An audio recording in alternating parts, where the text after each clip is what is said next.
castaña sacou moitas fames daquela. Coñecer e conservar a memoria é o que nos permite construir un futuro con máis acerto.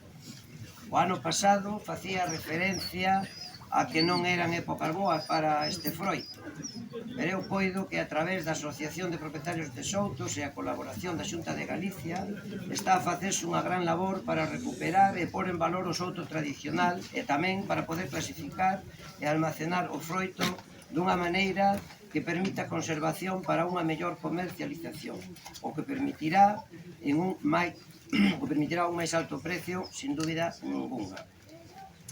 Traballamos xuntos coa asociación para conseguir unha clasificadora industrial.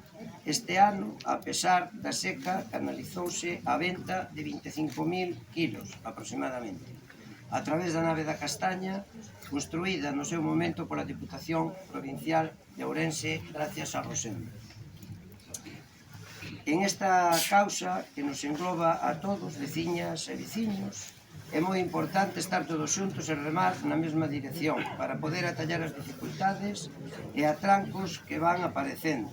Poñamos, por exemplo, a Avispilla, que a data doxe, e gracias ao traballo e esforzo de todos, a administración e particulares, a data de hoxe está prácticamente erradicada. Tamén é importante salientar que cara a metade do ano 26 seremos patrimonio da humanidade. E os soutos son parte fundamental da paisaxe da nosa ben querida Ribeira Sacra. E dai a importancia do cuidado e posta en valor do noso patrimonio natural que dende o Concello, a través de subvencións e ás veces con fondos propios, temos que cumprir a obriga de deixar aos nosos sucesores este inigualable patrimonio natural, recibidos nos nosos devanceiros, e neso estamos.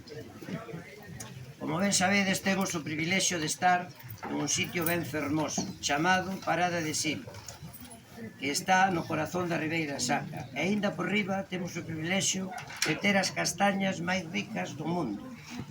Mirando o ben, somos uns afortunados. Presumamos de elo. Vivamos como galegos. Que viva a festa da Pisa de Purdeus. Moitas gracias a todos aquí presentes e que empece a 12ª edición da Festa da Pisa. Moitas gracias.